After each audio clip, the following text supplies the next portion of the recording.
What is up, squad? Welcome back to the channel. My name is Elias. If you are new here and like car content, consider subscribing by hitting the button below. So, behind me we have our 335d. I have not made a video in quite a while. I think it's about time I do make a video and give you guys an ownership update of the 335d. So let's go for a ride and get started.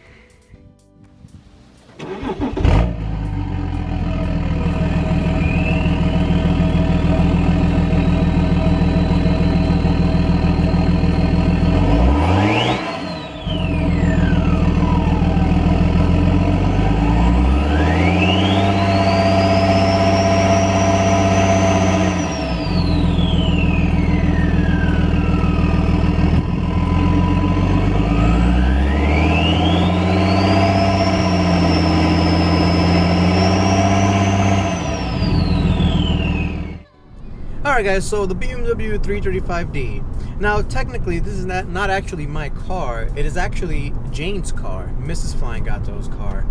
But since I drive it so much, I kind of consider it to be mine too. So if you're new to the channel, I have quite a few cars in the stable. I have a 2017 Honda Civic Type R, I have a Honda Prelude, a 97 Honda Prelude, a 2002 WRX, and a 2002 Honda S2000.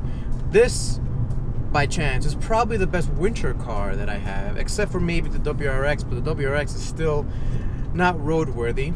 More on that in another video. So, we've actually owned the car now almost exactly 3 years. We originally bought the car certified pre-owned from a dealership in Virginia, and the reason we had to travel all the way to Virginia was, first of all, the car is very rare to find, and second of all, I wanted a very specific model of 335d. Color was semi-important. I did not want a black 335d. I just don't like to have black cars. They're very difficult to keep clean and keep looking clean. What I really wanted was a white one, but unfortunately those are even harder to find. And I really wanted a sport packaged one, not a M Sport package, because the M Sport package has different set of wheels that I actually don't like as much as I like the Sport package wheels. I think the Sport package wheels on the 335d are probably the best OEM wheels from BMW that I've ever seen. I love the way they look. I love the way it's kind of almost like a deep dish look. It's great looking. And it's actually one of the main reasons why I actually went and got this car.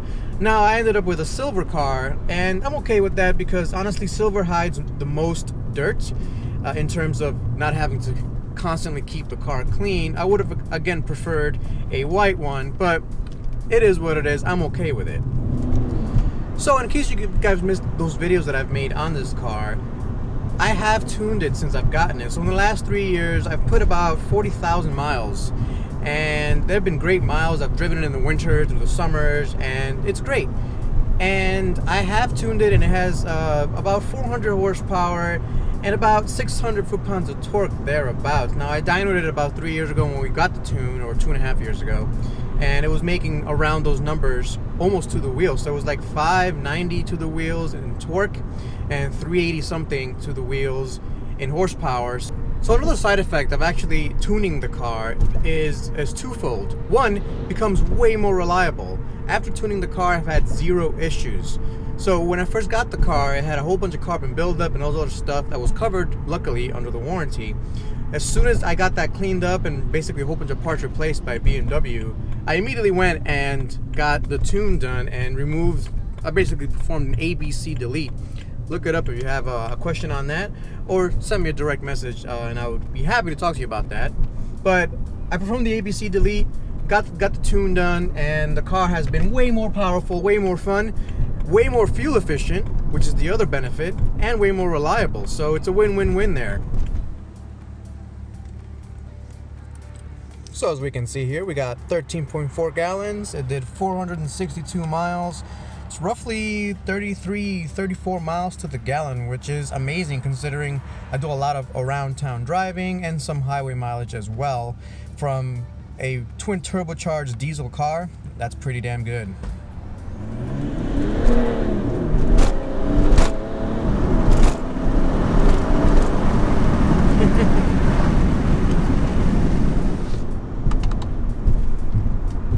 I don't know if you guys heard that, but as I pulled out of there, I had to turn off traction control to get any real speed, and both tires in the back were just fighting for grip.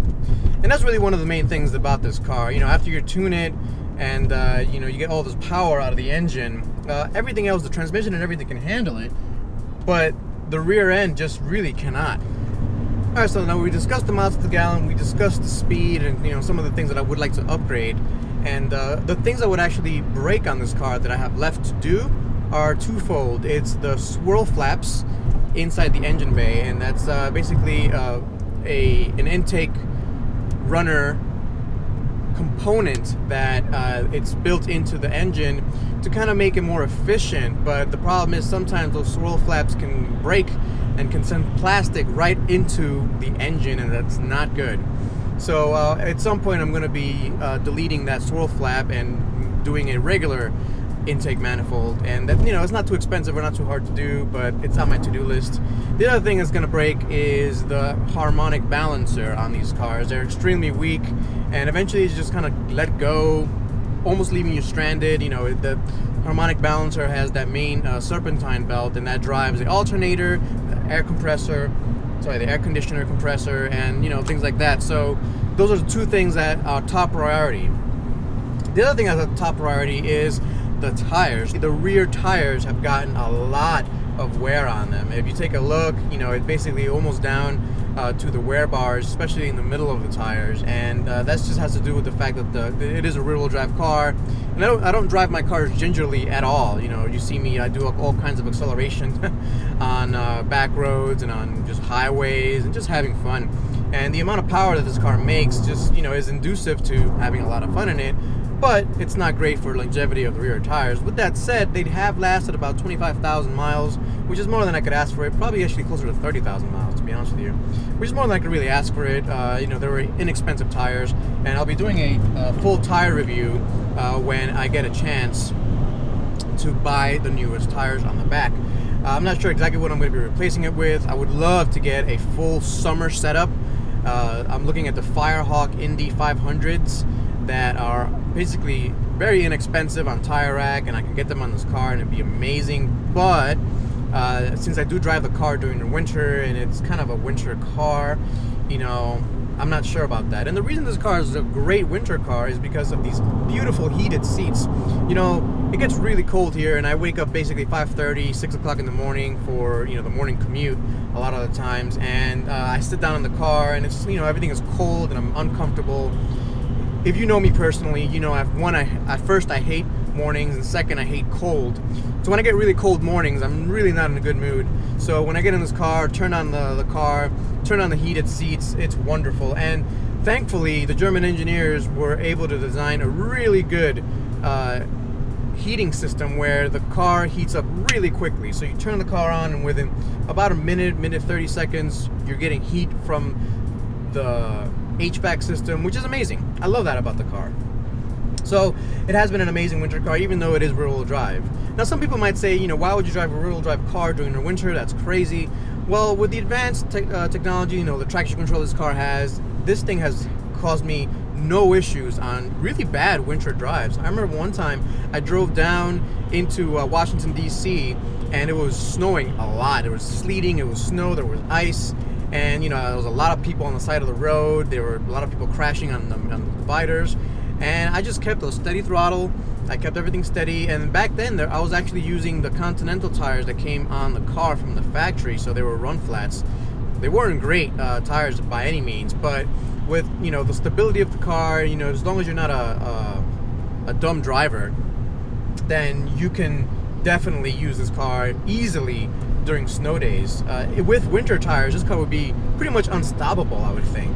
So I think with a good set of all-season tires, I should be able to get away with most conditions during the winter. And for those conditions that I can't get away with, I'm going to have the WRX to have fun with in the winter, and also the Type R does pretty well with the winter as well. So, as I say, even though this is the most comfortable car that I own, and it's probably the best winter car because of the heated seats and the way the heater works, it's still a really nice driver's car. It's not, it's not at all slow, as you can tell. and it's actually fun to throw around the curves and the back roads and things like that. So let me go ahead and show you guys a little bit of what I mean when the car is a lot of fun. You know, it may not be the most exciting car because, you know, you don't really rev it out. Red line is at 5,000 RPMs, so it's not exciting in terms of, you know, getting the red line and shifting gears or anything like that. But it is exciting in terms of the amount of power and torque the engine has. It's basically endless.